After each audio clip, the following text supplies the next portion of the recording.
Okay, thank you. Right, good evening everyone, and welcome to the May board meeting. I've only got apologies from Claire and Rachel, but Ian, you're attending instead of Rachel, so welcome Ian. I'd just like to start off with some congratulations to our 3 council members, all of whom were successful in their re-election. Thank you. Yes. And also congratulations to Michael, who's attended in an acting capacity before us, but is now being confirmed in post, and welcome to your new role. Thank you very much, Mike. Thank you. Right. I don't think we've any late items. Any declarations of interest of the usual? Right, if we could then look at the minutes of the March meeting. First of all, as usual, if we do them for accuracy, page 1, 2, 3, 4, 5, 6, 7, 8, 9, and 10. I take silence then and we accept those as a true record.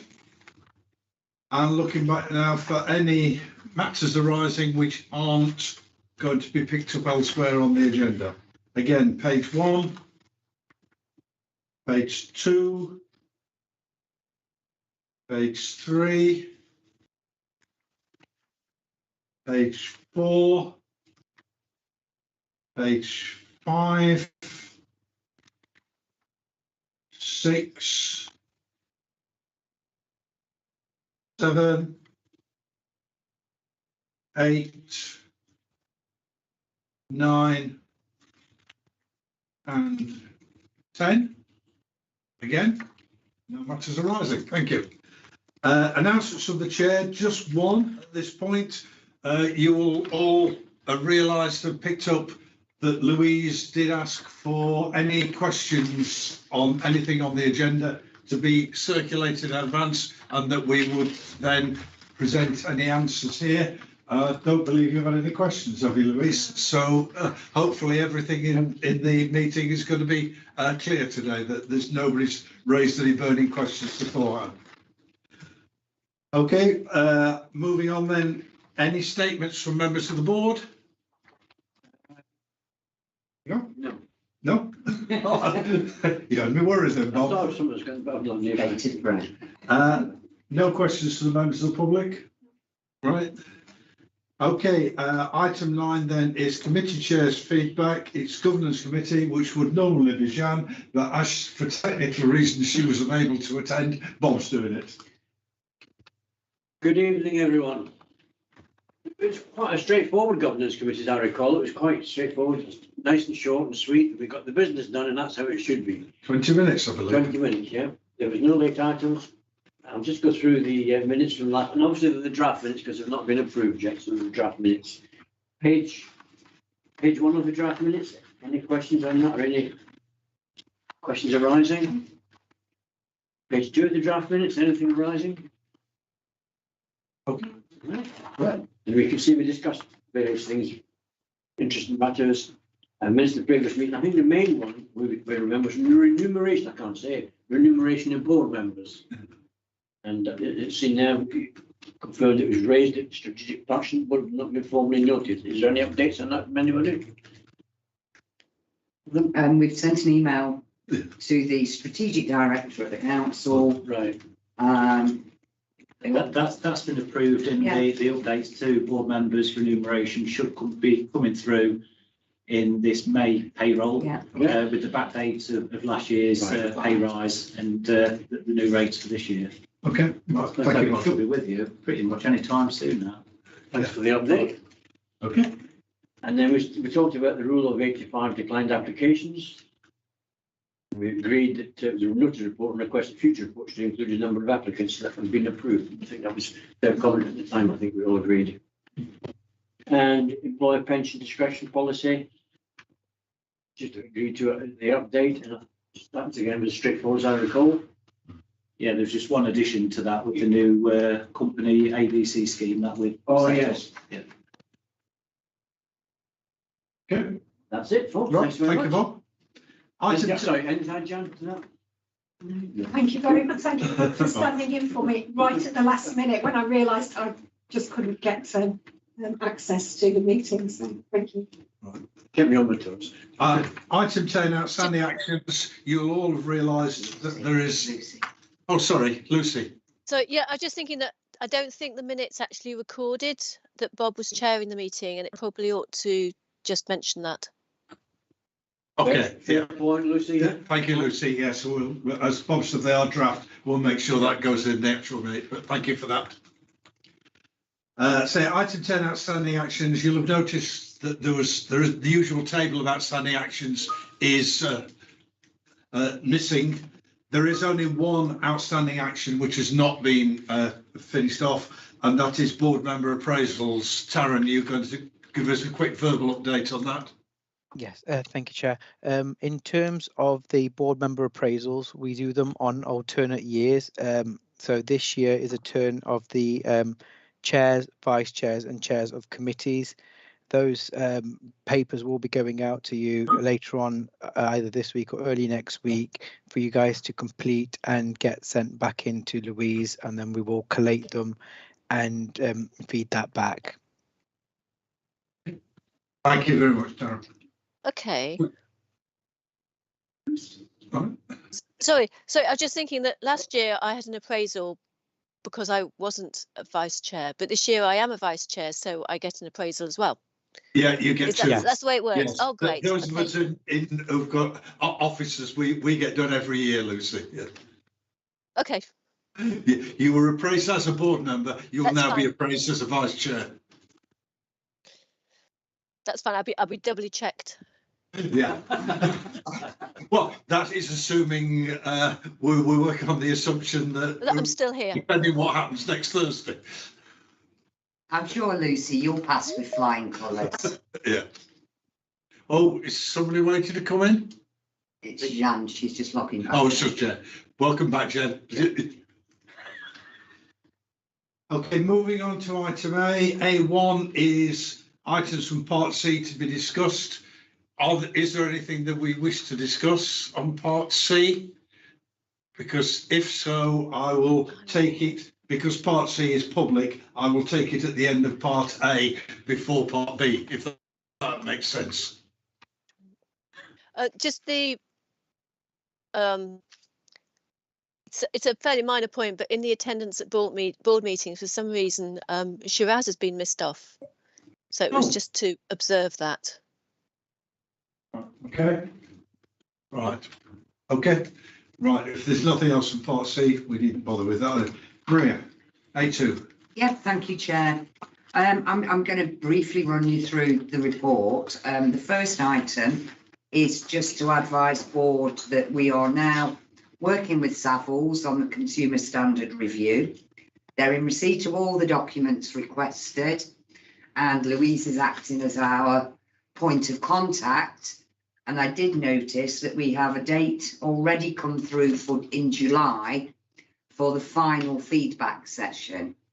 So I'll be forwarding that date to Mike as chair of Derby Homes, and also across to council colleagues, so that a senior officer and the cabinet member, when we know who it is, will also be able to attend in July for that joint feedback session. I've also, just for your information, popped in the report that the building safety bill is no longer a bill. It's now the Building Safety Act, as from the 28th of April. And we just continue really to work alongside the council to ensure that we're prepared for everything, and eagerly await the guidance as it comes through. I think somebody needs to mute because I can hear myself on echo. Yes. And then I popped something in here which I thought was really quite helpful for board members that didn't get the chance to attend the NFA annual conference. It was a really good conference, and the range of subjects was really topical.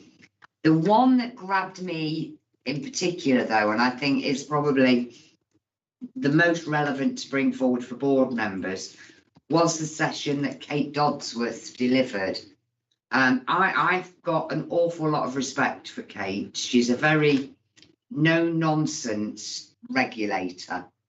And she's also a person who's worked in the sector and understands social housing. So there was a very interesting comment, sorry to interrupt, that they said the good news about Kate Dodsworth is that she's got a lot of experience in social housing. The bad news about Kate is she's got a lot of experience in social housing. You can't pull the wool over this lady's eyes, but she's a pleasure to work with. Now, for me, what Kate's talk at the NFA did was confirm and reassure me that we were approaching preparation for increased regulation in exactly the right way. Kate was saying, do not sit back and wait for it to happen. The tenant satisfaction measures, you should largely be able to guess them now from the draft ones that had gone out. So get on and make sure you're doing what you should be doing, which is exactly what we are doing.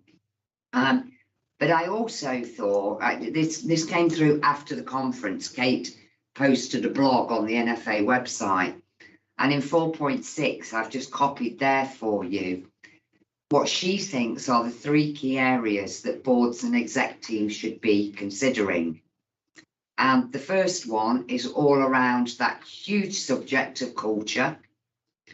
The next one, no surprises for guessing, but it's about communication. And then, of course, the third one is about the biggest activity that any social landlord performs, and that is its repairs and maintenance service. Are we absolutely sure that we're delivering the services that our tenants want? How do we cope when things go wrong, so on and so forth? So I think that as a board and an exec team, what we need to do is just keep circling these 3 areas and just make sure that we don't lose sight of them.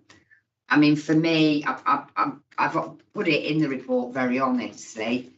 I think the last couple of years, it's been really difficult for huge parts of our organisation to be proactive. We have spent much less time talking face to face with customers and with our colleagues. And what we've now got to do is turn that around and become more proactive again, rather than reactive. We've always put a lot of emphasis on how we put things right when it goes wrong. But for me, the biggest conversation that we're going to be having within Derby Homes is around culture. And also, I've popped it in the report there, we are going to try out some different approaches on recruitment as well. Looking to attract the people with the right qualities. You don't necessarily need the experience because we can teach people. But if they've got the right qualities and they like people, then that's a huge move in the right direction. Final 2 parts of the report just give you an update on the fact that the website hosted by Community Action Derby should be live by early June, which will be a fluid and dynamic web page which keeps updating with all new help and advice. Work is now underway and letters will be going out next week, I believe, to all our tenants, well, all citizens in Derby actually who don't pay their council tax by direct debit, and we'll be working hard to maximise the take-up on that. And then finally, I'm sure that it's old news to most of you by now, but Nottingham City Council have taken the decision now to take Nottingham Homes back in-house. And that decision was made at the end of April. For further reassurance, Michael will continue his work with colleagues at the council to give further assurance on our relations between the council and the Almo. And I do again just reaffirm, I do not believe that we have any activities that are outside of the regulations around the HRA. But we will make sure that we go through it forensically. And I think Jen has got a hand up. Yes, Jen? Yeah, I just wanted to say what a pleasure it is to see the managing director's report talking about what can we learn from data. Was the first comment, and the second one was that it has been a real marked difference in my experience as a tenant over the last couple of months. I've had 3 separate contacts following up with staff, one following up from damp, one following up regarding a small complaint I made, and one just in terms of general satisfaction. And it's so great seeing actions and things that we're talking about at board level very, very quickly actioned. And when you say that we need to work at being more proactive, I think from that perspective on a grassroots level, it's actually happening really proactively already. Thank You, Jen, for positive feedback. Absolutely, that's really very reassuring to hear. Thank you very much for that. I can support Jen. I've had some dealings with the customer service staff, and I too was quite surprised. It was actually very quickly and politely, and they were on time. Anybody else got any questions, comments on Maria's report? Thank you.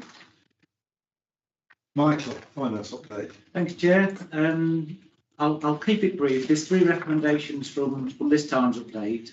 The first 2 are financial, related to our accounts. The first one in relation to our core, what we call management accounts. That's effectively our budget monitoring against our annual income and annual expenditure.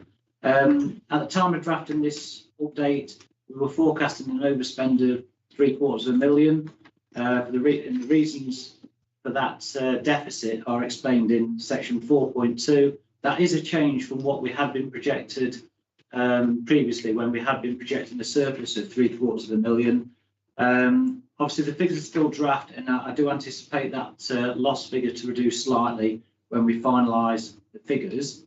The second financial update is in relation to our overall financial position, which again is very heavily skewed by the pension scheme adjustments. And again, this figure is based on the draft pension figures, and we literally got the final pension figures earlier this week, and that's going to slightly increase this overall gain by a few £100,000 as well. But I think board members are well aware of the variations on pension fund swings, and it's baffling, to be honest, how much they could swing each year.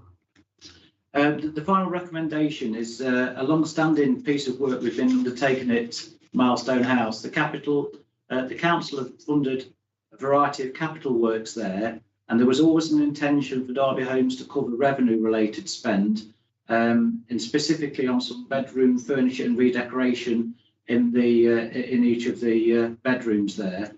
And now Derby Homes from this year is fully responsible for all revenue costs at Milestone House. This type of cost would be incurred on a piecemeal basis as and when the works would be required anyway, but we think it'd be more productive to be doing on a planned basis all at one go. So with this spend being over £100,000, it requires board approval for it to be effectively funded from reserves in one go. So those are 3 recommendations: 2 to note the financial position at March this year, and the third one to approve £113,000 spend at Milestone. Happy to take any queries.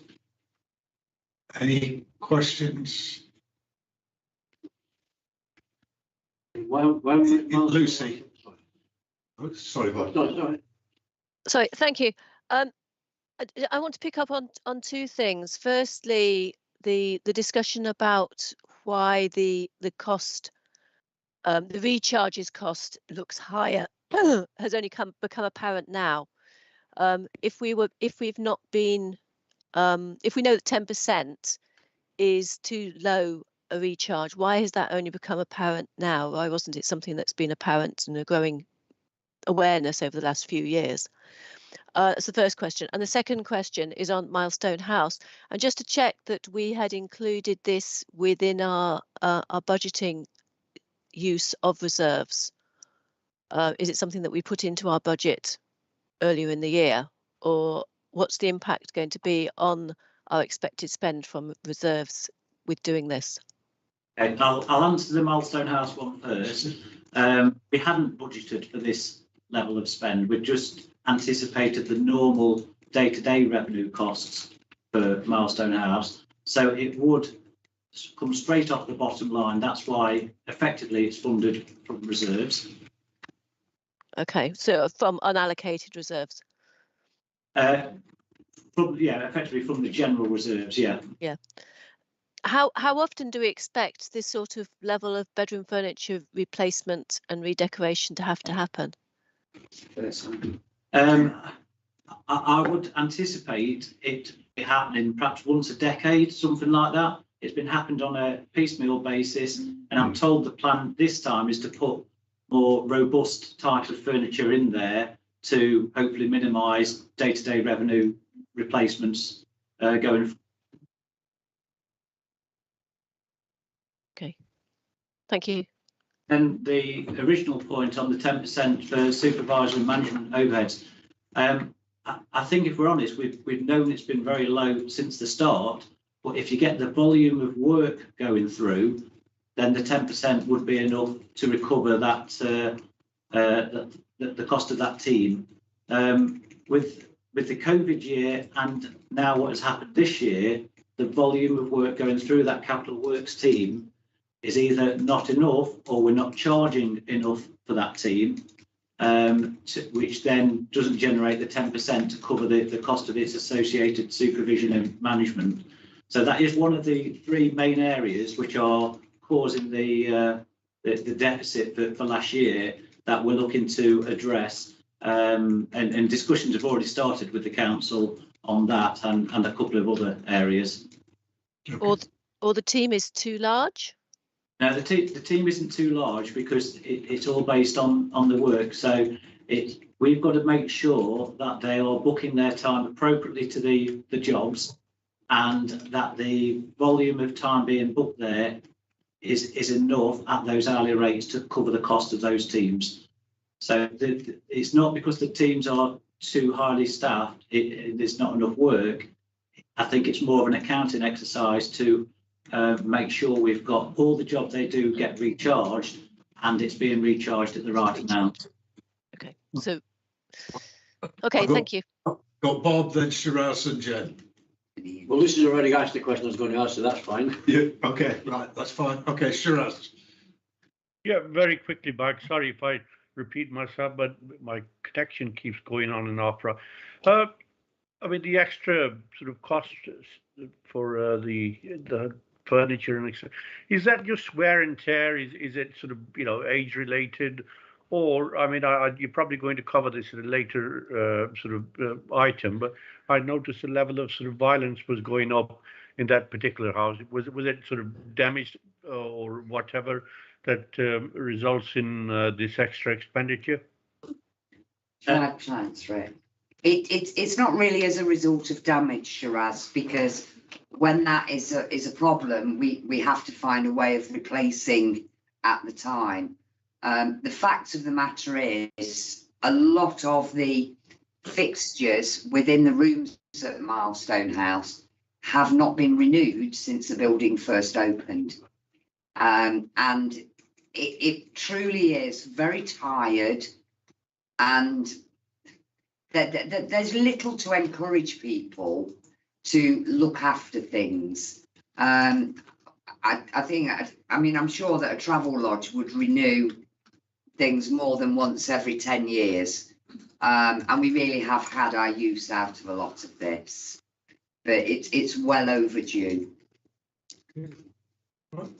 Okay, thank you. Okay, Jen.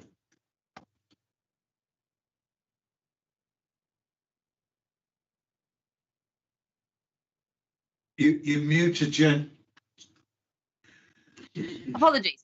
So yeah, it was just a follow on from Michael's response to Lucy, where he talked about making sure that the right hourly rates were booked at the right quantities to justify the allocated resources.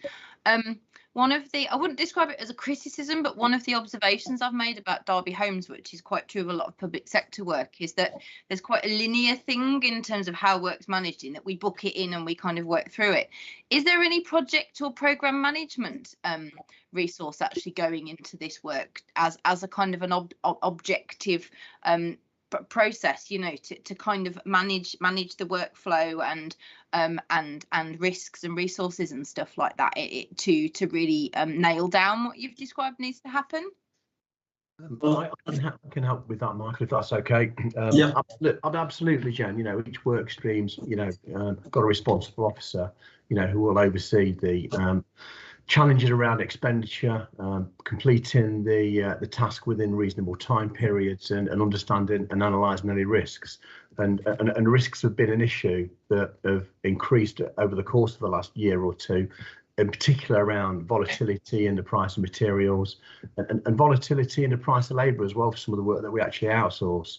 So, you know, they've had to have a real focus on that. Michael's been joining me for my team meetings for the last couple of months now and having conversations with my head of service for both capital and repairs to make sure that, you know, we're keeping ourselves up to date and up to speed with and making sure our rates are, even within Derby Homes, being kept up to date. We recognise that the rate that we charge people out for on capital is probably about 20% lower than it really needs to be. You know, we do need to get that updated, and that then will ease a lot of the pressure that we're seeing, you know, announced today. Okay. I'm hoping Jen's okay with that. We've lost her though.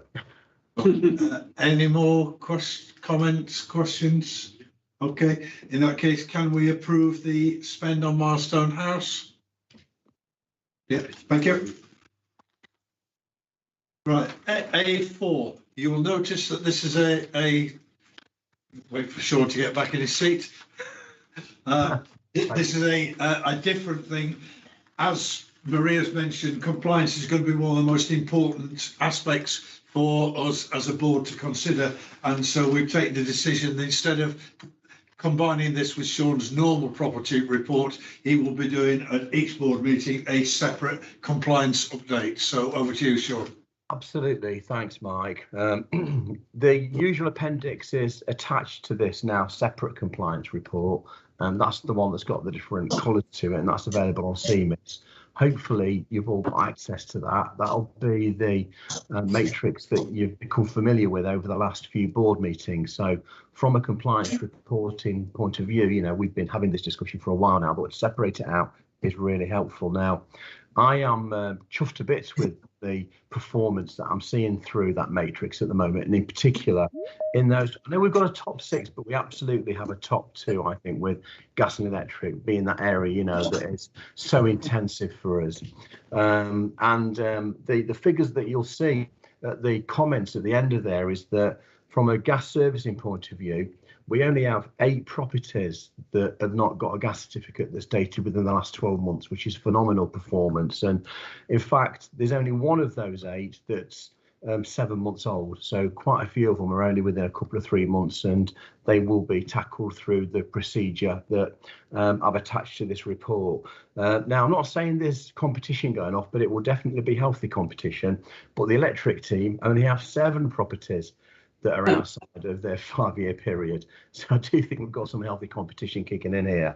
And all of those 7 that are beyond that period, less than the 12-month period, and the team have got a robust process that they're working their way through to tackle that. Now, at the last meeting, Jean asked for the access procedure that we use for gas servicing to be attached and be discussed in more detail. So I've included that as a separate appendix. So we've got Appendix 2, which is the one that's got all the downward arrows pointing towards the bottom, that gives you the detailed process in a flow chart that the team work their way through, from at the top end of it, the first appointment letter going out by the gas servicing team, to the bottom end of the arrows, which is a case passed to legal for court action, and every step in between is shown there. I also asked the team to provide me with a bit of a condensed version of that with some indicative timescales. So if you look at Appendix 3, you'll see that process again from the first appointment letter down to access granted following court proceedings, and that gives you an idea in terms of how long we expect to spend on each chunk of that process and at what point we expect to move on to the next stage. So hopefully that gives you a good feel for the process that the team work their way through that enables them to achieve such fantastic levels of performance. Now, the other 4 areas of compliance are all 100%. One point to note is that we've just brought on board a new external contractor to help us with some fire compartmentation surveys in lofts of blocks of flats, and they'll be carrying out surveys there, identifying any areas for improvement. We'll engage them then to get on and do the work. I can also report back the fire safety works team that are busy fitting fire doors day in, day out, and making really good progress working their way through high-risk buildings, and then they'll be working onto a planned programme where they'll be replacing some of the older fire doors that we've got across some of the communal areas that we think it's better for us to replace over a period of time. That's all I've got to say on compliance at this meeting. I'm open to any questions. Yeah, thank you, Sean. It's very reassuring report. Yeah. Yeah, thank you. Really liked all of the detail that's been provided, particularly in respect of the properties that are outside of for the gas, because we've got, it's really easy to see that as well as having the process, but then seeing with the numbers that you've got and what stage they're at. The electric one felt a little bit like for maybe next month we could kind of have something similar so we can see where they are, because it just says they're all under 12 months. But from a board member, it gives me loads of reassurance, because if we get that sort of comments, we can kind of keep track of it and can sort of see what's happening with them. But for the gas one, it's really clear that there's 8, what's happening with them all. So yeah, thank you for that. No problem. I'll bring more detail on the electric one to the next meeting. It's useful really for us to discuss one of the different aspects in a bit more detail at each meeting. Perhaps we could agree that we do that moving forward. I can work my way down the list and just give you a bit of a story behind each one as we move through the meetings. Thanks very much. Any other comments, questions to Sean on compliance? I think it's a good idea to have, as we're doing it now, I think it's great to separate and concentrate on each one. Right. Okay then, Sean, still with you, back to the usual property update. Thanks, Chair. Yeah, new build update. Appendix 1 on CMIS will give you all the latest detail in terms of the huge number of sites that my team are working their way through. There's an equally impressive number of sites that Ian's team will be working his way through, and we work fantastically well together. In fact, I spent a day with a couple of Ian's team yesterday doing carbon literacy training, so that was really helpful. And the dog's just barking a bit. Hold on. Can you just say that, Jack? Sorry about that, guys. Gone outside now, I'll be fine. I'll now start barking at the neighbours. Okay. So all the details there in terms of new build. Just to point out that the sites that we're currently working on are making good progress. Berwick Close is now having its internal fittings completed and sorted out. We expect that job to be completed really within the next 2 to 3 months, and that'll be quite an achievement. That'll be a less than a 10-month turnaround on what is quite a detailed new build project there. And we're making good progress up at Chesapeake, with more work going into sorting out the substructure for the 8 homes that we're building on that site there. So things going pretty well with new build, and we really are having a push to bring in those larger external contractors on some of those medium to large size projects that we've got working their way through the system. But again, Appendix 1 gives you all the details in terms of the update on that, so you'll be able to see that in there. Is that okay on new build? Shall I move on to social housing decarbonisation fund update? Anything on new build before Sean passes on? Yeah. Okay, thank you. Carry on, Sean. Cool, great. Oh, Shiraz has got his hand up. Oh, sorry, Shiraz. Yeah, just very quickly, Shorty, probably not related to this, but I just wondered if you had an update on or later on you can email me on what's happening in Cumming Street with the car park development there, and also the.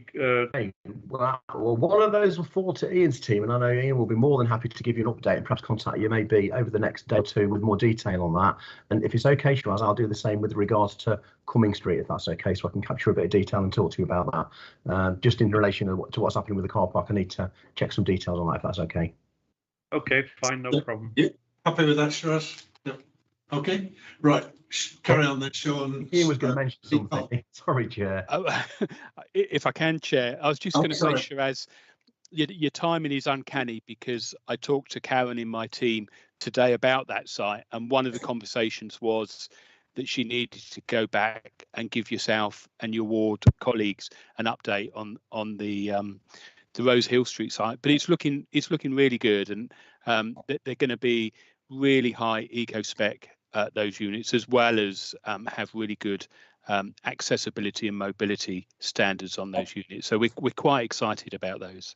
But Karen will feed back to you, Shiraz, and give you as much detail as you need on that.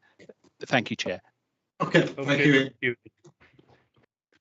Great. So on to the social housing decarbonisation fund work. This is the work to improve the energy efficiency of the cast iron properties around the Spider Island, the Allington part of the city. And you'll have already been briefed, you know, that we secured funding for the first wave of this work. I think I mentioned last time that we'd engaged an architect to help come up with a real neat way of making sure the design fits for that neighbourhood and that community, rather than be more haphazard about this sort of work. And we're really pleased with the information that came back from Arcus in relation to that, and they've proposed 2 different themes of design, and we used those themes to consult with the local community. A wonderful event that we had back in April, where we held an event during the school holidays. It provided energy efficiency advice. It provided detail on the social housing decarbonisation fund work that we're doing. It provided advice on antisocial behaviours while we had that team down there within the office. And it was a bit of an all-rounder of an event. And we had over 100 local people attend during the day. There was an Easter egg hunt as part of it. And I down there for a couple of 3 hours and really enjoyed the event. I didn't eat too many Easter eggs. In fact, I couldn't even find one.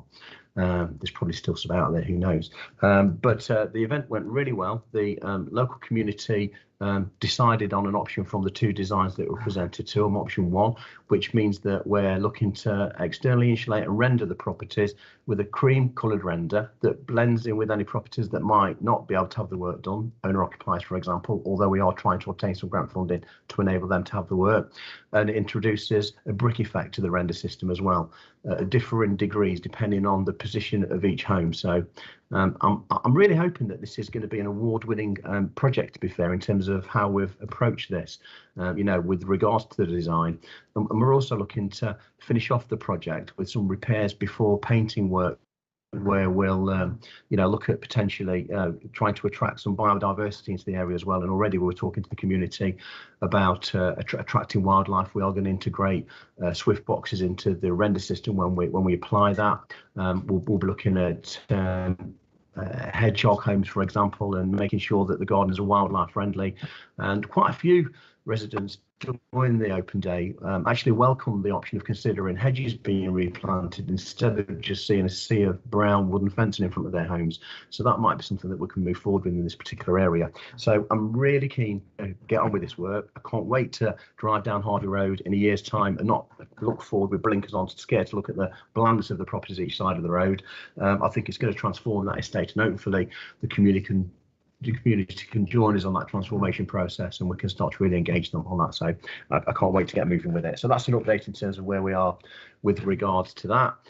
My final point on 4.3 on the second page of my report is the cost of living crisis, and an action that I picked up from the last meeting to look at potentially whether or not we could see more solar panels fitted to the stock in the future. I was approached by an organisation over the course of the last 2 or 3 weeks who have presented an offer where they'll potentially fully fund solar PV systems to be fitted to our homes with a battery backup as well, so that some of that energy can be used later on in the evening. And the return for that is that we agree to pay them a minimum unit rate for the electricity that's produced by, or the tenant pays, sorry, a minimum amount of money for the energy that's produced for the energy from the solar panels.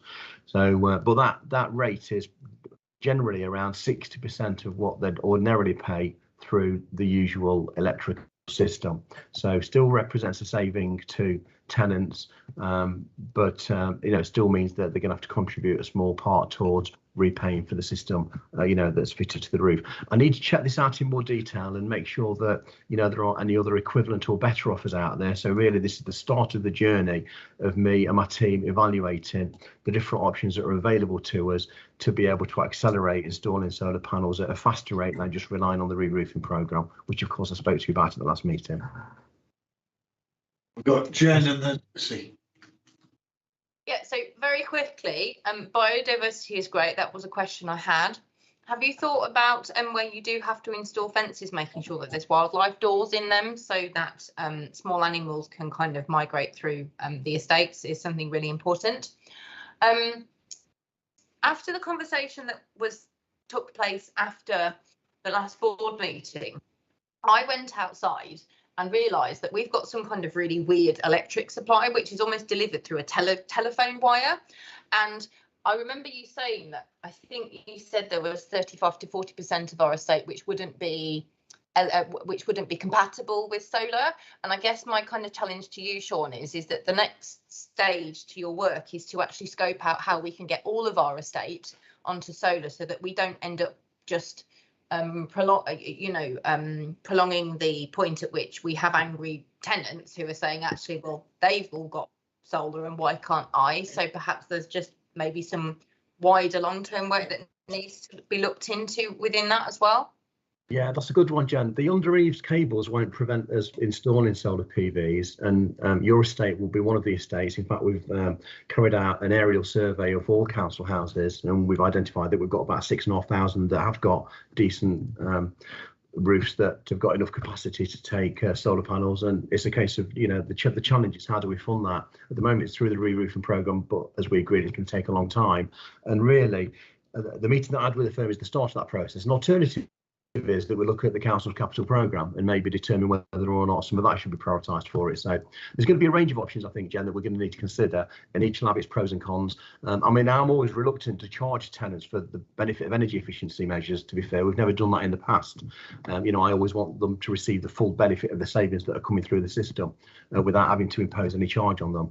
But there'll be debates that we'll have maybe over the next few months. Okay, Lucy.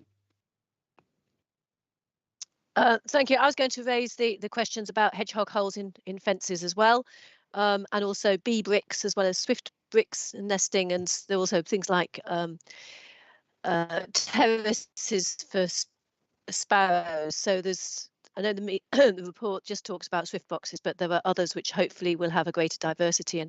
But coming to the cost of living crisis and the PVs, I'm very keen that we look at community battery storage rather than individual battery storage, because as Jen mentions, there are some properties who wouldn't be able to benefit from the PVs on the roof. So if you live in the bottom half of a pair of maisonettes, for example, you haven't got a roof for the PVs to go on.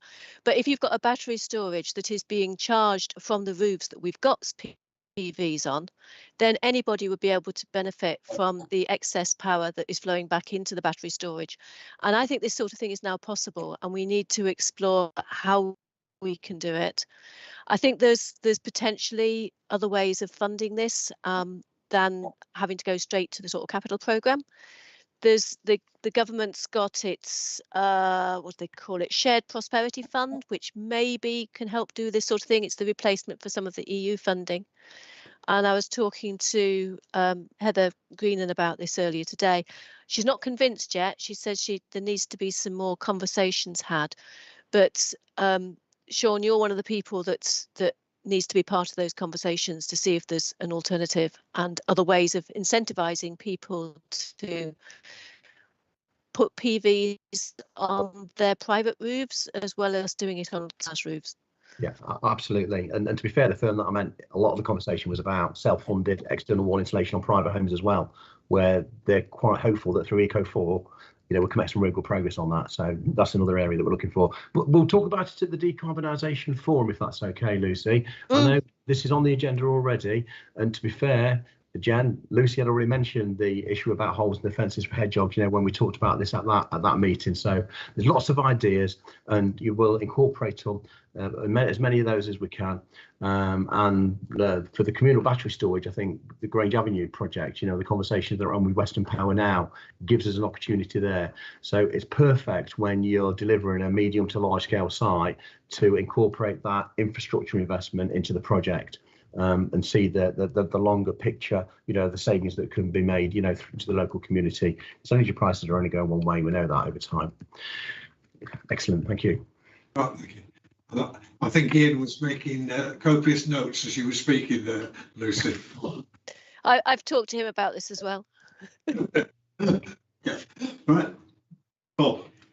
Sean, we've talked about this before. I actually find it strange that we've not prioritised or looked at the properties that are like semi-detached bungalows where you've got one with PV and one with not. And to me, I standardise the whole estate. I mean, what progress have we made on that?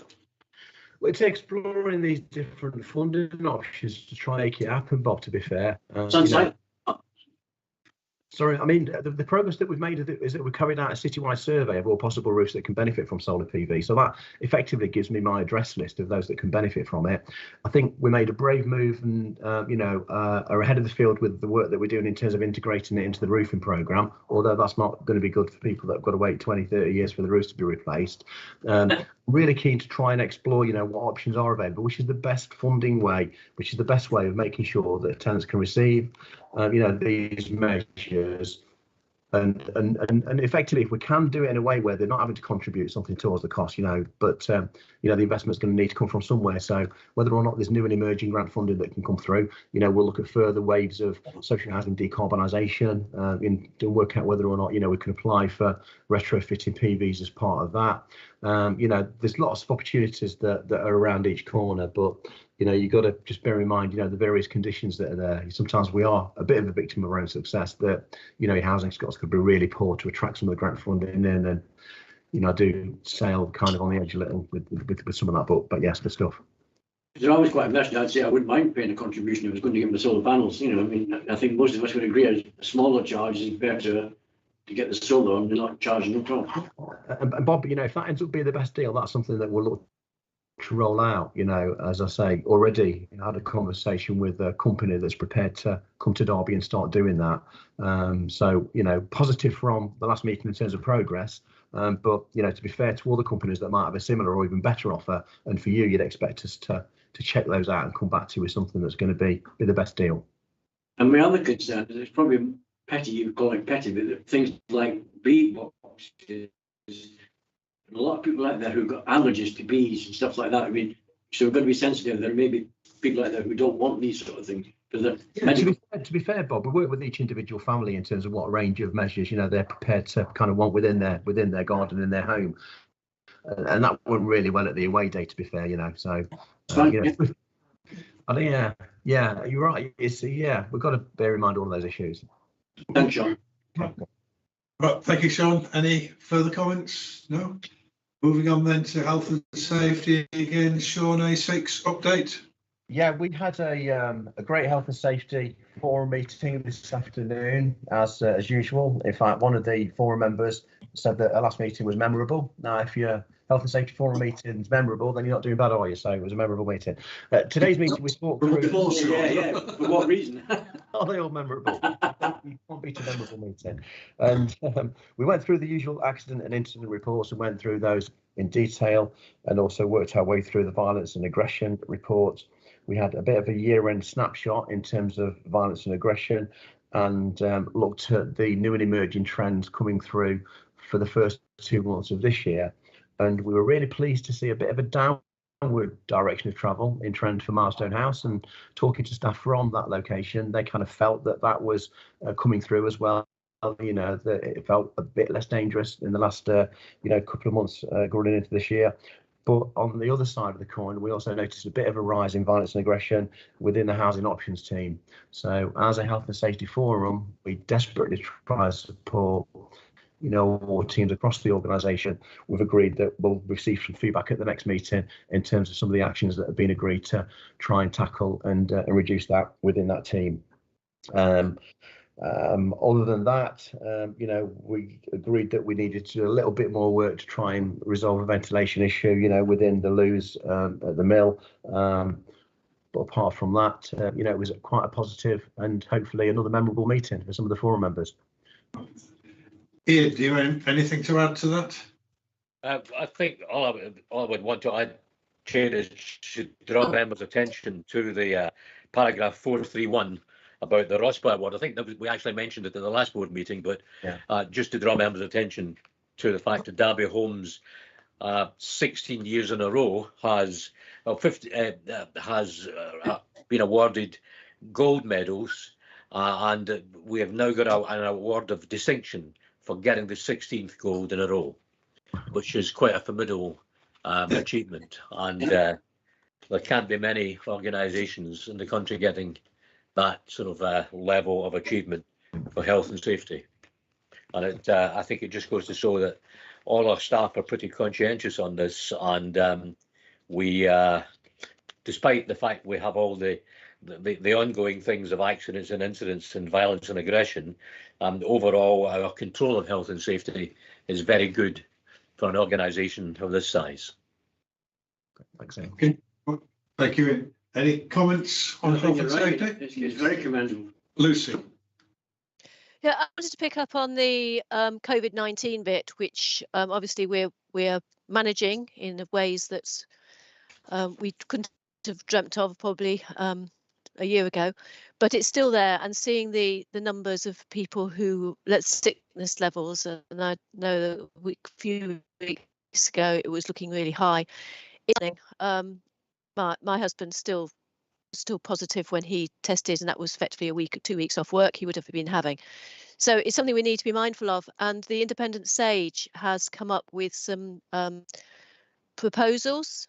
The group of experts who aren't the government SAGE group, but they are the Independent SAGE group, but of similar status of experts in their field, have come up with a series of proposals that businesses can implement to be able to minimise the impact of COVID-19. And I've put the link to that into the chat so that people can have a look at that. That's great. Thanks, Lucy. We did talk about COVID at today's Health and Safety Forum meeting and mentioned that we had just reviewed our risk assessments. And although nationally, as you've seen, a lot of the restrictions disappear, legally as an employee, you know, we've still got a duty, a care to our staff. So, you know, we are still being conscious of distancing and being conscious of screens when people are sat opposite from each other. And we're still expecting, you know, our workforce and our housing team, you know, to visit a property wearing a mask, and unless they're invited to take it off, they'll keep it on. Yeah. And it's those sorts of things that I think it's nice to have an authoritative view on what you should be doing. If the government's not going to give us advice, where do we go to for advice? And this is one of the places that we can go. That's great. We'll have a look at that. Thanks, Lucy. Thank you, Lucy. And I can confirm, Sean, that is happening. They are wearing masks, because he had a mask when he came to me. Excellent. Thanks, Bob. Good stuff. Cheers for checking. Still on health and safety, I think, Maria, you're doing the annual report.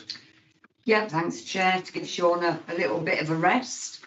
And there shouldn't be anything in the annual health and safety that board members haven't seen before. There's an annual summary of accidents where there was time lost, summary through then of everything else that you would expect to see, and just a little bit more on the ROSPA award for good measure. So I don't intend to go through it in detail, but if anyone has got any questions between us, I'm sure we can answer them. Any questions? As Maria said, I think we've seen everything on this previously, so thank you. Okay, still with you, Maria. Draft delivery plan. Yeah, thank you, Chair. I'm getting distracted then because I naughtily clicked onto that link that Lucy sent. Right, back onto the delivery plan. Board members will have noticed this time that the delivery plan does look, well, the draft delivery plan looks significantly different to the ones you've seen before. I've taken the liberty this time around to bring a proposed document to you that really does concentrate on our delivery at a strategic level, which is what I believe as a board we should be looking at. I've also taken the decision to follow the same format as the council. We know that over the last 2 years, we've learnt working through the pandemic that we achieve a lot more by working together. And I felt that by aligning our delivery plan with the council's 4 key outcome areas, which I've listed there for you in paragraph 4.4, green, growth, vibrant and resilient, we will better be able to demonstrate how the work of Derby Homes, along with its core housing management and maintenance functions, is assisting to deliver better outcomes for the people of this city. I am proposing that we retain our existing mission statement, because the reason that we're here primarily is providing high quality services for people's homes and communities. And I think our existing values are still absolutely relevant and capture the culture that we're keen to grow and maintain within Derby Homes. Now, my proposal, given that the delivery plan has shrunk in size but not in stature, is that behind it, what we do have are service plans. And those plans would be the operational actions that we've previously included in the delivery plan. They will be monitored by the senior management team, and it'll be those plans that inform the updates that come through to the board. So I guarantee that we're not going to be losing anything at all, but what we will be doing is applying our activities to the jointly signed up outcomes. At that point, I don't know if anybody wants to ask any questions or make any comments. Lucy? Yes, I do. Thank you very much. And I can. It's quite strange because I'm not sure that I fully endorse the council's direction it's going on this, but given that they're going in that direction, then I can certainly feel that alignment makes sense. In terms of the vibrant city and culture, which I think at the moment is possibly the least good fit into Derby Homes, I feel there's an opportunity to actually do something about celebrating Derby Homes and its role in the city's history, and that might be a way of picking up and raising our purpose's status. So maybe something to think about, whether you want to introduce that at this point or whether it's something to review at a later date. I don't know. Sorry, go on. Yeah, I mean, I don't disagree with you. I think, I mean, we have done a lot of work actually, haven't we, around the history of council housing over the last 100 years. And then 20 years of Derby Homes, which is this year. But I actually wonder if there is something in there as well as to ensuring that opportunities are publicised to the tenants of social housing in the same way that others may pick it up. We know that we work with some of the most vulnerable groups in the city, some of the most vulnerable areas. And I think it's about making sure that if there's things that they can access, things to do around the vibrant agenda, that we make sure that we're talking to those groups. I also see it's something that council housing shouldn't be pushed to one side. It should be accepted and supported as being a key value for Derby. celebrate it, not just Yes, accept it. Yes. yes, it has a really positive role, and we should be happy to celebrate it as Yeah. part of that. So I'm not saying how we should do it. That's obviously comes into the delivery plans. Think about it. But I think it would be nice to have it there somewhere. In terms of the layout of the documents that's presented, the layout for the green section doesn't seem to quite get its subsections aligned as the other pages have. So that's just a presentational issue. I think the others have got sort of dividing boxes, and I think that would make the green section easier to read. And the other point I wanted to make was in terms of the scorecard, or are you coming on to that in a moment? I wasn't going to. You go straight on to it, Lucy. I feel that there ought to be a scorecard element for the energy efficiency of buildings, and that would just both be operational buildings and council homes. Because we know we are aiming for EPC at the moment, but over time we can expect that to want to go up, and I think we should be keeping our eye on that and continuing to celebrate what we have achieved and acknowledge how much more there is that we can still achieve, and it should be there on the scorecard, and I didn't spot it. And we could do something similar on PVs if we wanted to as well. Yeah, I mean, I think the comment I would make is there is still further work to do on the scorecard because of linking activities to outcomes. We need to really think about how we evidence, and that will be through the scorecard. I think what we've got at the moment has been largely lifted from what we've had previously. But as we go through the conversations, and the conversations ironically will be with Ian and with Heather, and these will be the gaps that we look to fill in, Lucy, as we take it through to formal approval with the council. Okay. Okay. No, thank you. Ian, you had your hand up and it's disappeared. It's because I don't need to ask my question now, Chair. Okay, that's fine then. Right. Okay, Roy. Yeah, thank you, Chair. Just to say to Lucy that housing has never been more prominent on the agenda.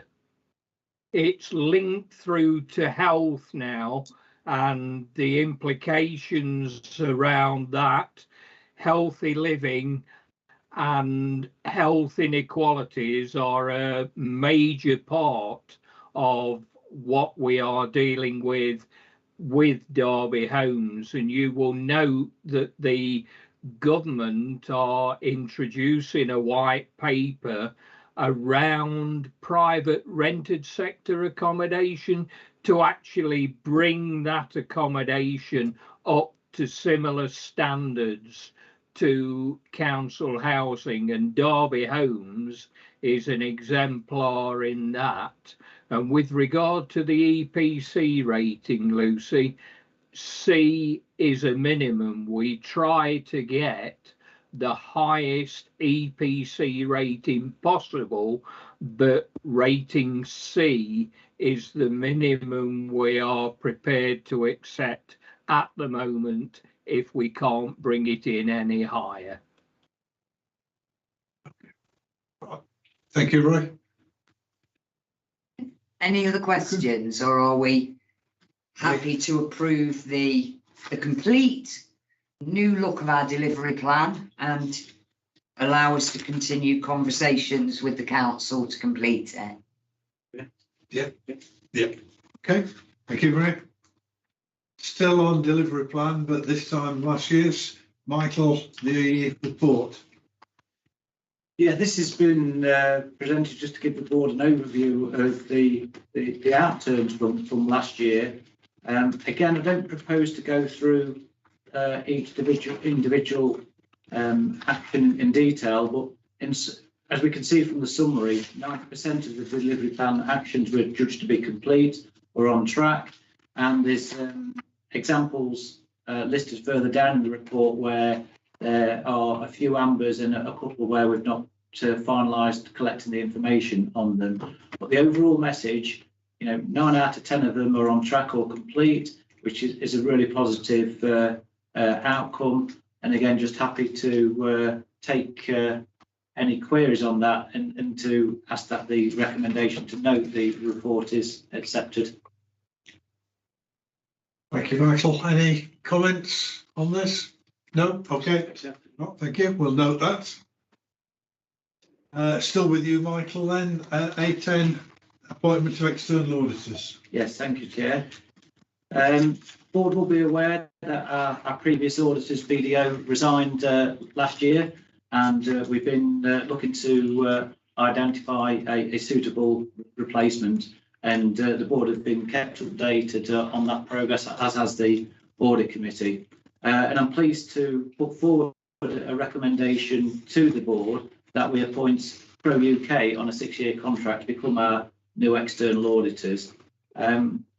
The submissions that Crow put through to myself and to Helen, we went through that, and we think it's more than adequate. We've had preliminary discussions with the partner, and we're really positive that all will be fine with their appointment. Ian, on behalf of the audit committee, has been consulted, and we went through it with Ian, and Ian supports the proposal as well. So the report today is to come forward to the board with a recommendation to appoint Crow as our external auditors. Again, happy to take any queries on that recommendation. Well, thank you, Michael. Ian, do you want to add anything to this? Well, just two things, Chair. Firstly, I think Michael and his team have done very well to get this, because as you can see, when we went out initially to try and get replacements, there wasn't exactly an overwhelming response, and I've had to work hard to get the response. In fact, to be quite honest, I was almost going to suggest tongue-in-cheek, but not entirely tongue-in-cheek, that we should ask our previous auditors to pay for the difference this current financial year for what we're going to have to pay and what we would have paid them, because we're only paying more this year because they didn't want to fulfil the contract. But I've not discussed that with Michael, so I don't want to drop a bombshell in that. But that did occur to me, because it's put our own staff to a lot of hassle to get to where we are now, and I think the result is a good result, but it is costing us more money. But the fact is, we weren't getting it. The original price we were paying was tendered for 6 years ago or thereabouts, and so that's the current level you have to pay, and I think we've worked hard and done well to get what we've got, and I agree with the recommendations. Thank you. With that recommendation from Michael and endorsement from Ian, do we accept the recommendations? Okay, thank you very much. A11, modern slavery policy. Taryn, I think you're taking this. Thank you. In relation to our modern slavery policy, as one of the key policies, it's reviewed every 3 years. I've reviewed the policy and have proposed no changes, as it's still fit for purpose and the legislation hasn't changed. So the recommendation is to reapprove the modern slavery policy. Okay, heard what Taryn said, that it meets all requirements, and so accept it. Oh, Lucy, you want to say something? Yeah, this is something that's obviously people have become a lot more aware of in the last few years, and the only time somebody has brought a concern to me as a local councillor on this has been through their observation about things that are happening in their street, and this is an angle that I don't think that this policy pulls up on, and maybe we should consider it. That in this instance, they were reporting that a minibus turned up every morning very early, took some people from this house, and they were out until very late when the minibus returned, and they went back inside. And this was the routine that happened almost every day. And he was saying he didn't know where they were going, he didn't know what they were doing, but it just seemed very suspicious because there were too many people in too small a house, and this is what was happening. And that's the sort of thing that happens in homes on our estates, potentially. And the people who can know that are the people living there who might be observing it. And I just feel this is an angle that the current policy doesn't pick up on. And I just wonder if there is a role for it to be included. Thank you, Lucy. Yeah, we deal with a lot of that through our safeguarding policy. The legislation here is to tackle modern slavery through supply chains. So we are addressing the legislative need here. However, we do a lot of work in our safeguarding, with our safeguarding hat on, to cover the bits that you've kind of mentioned there in terms of things we might see in our streets, things we see on our estates, whistleblowing that people want to tell us anything else that doesn't quite fit in this. If it doesn't fit this, we take it on board and follow it through our safeguarding policy. That's good to know. Maybe a brief line to refer this policy to that one. Sure. So to link it up. Yeah. Thanks, Chair. I think that we can link them up, Lucy, but I agree with you. We could probably do more through communications with tenants about things for them to look out for. So I do take your point, and we can use Derby Homes News and do a little bit of a promotion of it. Sounds wrong, doesn't it? I don't want to promote modern slavery, but increase awareness through Derby Homes News. So we'll pick that up, do it that way. Okay, yeah, thank you, Lucy. Thank you. That's approved then with those comments.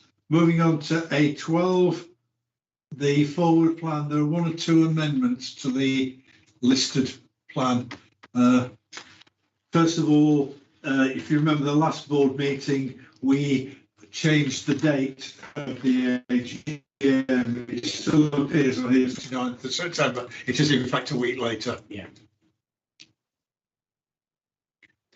Yeah, the other things, the other things that we've agreed is on the forward plan, the internal controls annual report of audit committee and the annual report and financial statements, they will both be pushed back to November. That's the likely timescale we're aiming for with our new external auditors. Yeah. Okay. And that was all the changes, Chair. I think okay, right. And we've done the modern slavery in this month and not. No, that's a different thing. Sorry, a different one. Sorry, Councillor. Yeah, that is the model slavery policy is the policy we have, and the statement is a annual declaration that we make of everything we've done in that year. So training, supply chain awareness, making contractors aware. So every bit of action we've taken throughout the year, the board signs that off saying, you know, this is what we've done as an organisation to create awareness and monitor and deal with anything that we deem that could be modern slavery. So it's the actual actions that follow from the policy. Yep, thank you for that. Right, thank you, Taryn, for clarifying that. That's on now on to A13 disclosures under the Insurance Act. As usual, there are none. Lucy. Yeah. I just wondered, it's very public information, but the move of the Building Safety Bill into becoming the Building Safety Act is something that has changed, and it does apply to us because of Rivermead House. And is it therefore something that we ought to mention? Can I answer that one, Chair? Yes, please do. I have a quarterly meeting with our insurance broker, and the insurance sector is obviously fully aware of the risks around high rise, and Derby Homes have had to disclose further information around how we manage Rivermead House. And funny enough, I literally sent something off on that this afternoon to our broker. So yes, it's all in hand with the insurance broker. That's really good to hear, but I think it's probably something that we ought to minute against this item to note that these conversations are being had. Yeah. Okay, right. You've got that, Louise. Yes, it is minuted. Okay, that brings to the end of the part A. We've already accepted there were no questions from part C, so that brings to the end the public part of the meeting. Thank you for anybody who's been tuning in on YouTube. Hope you have a good evening. And Josh, can you now terminate that connection?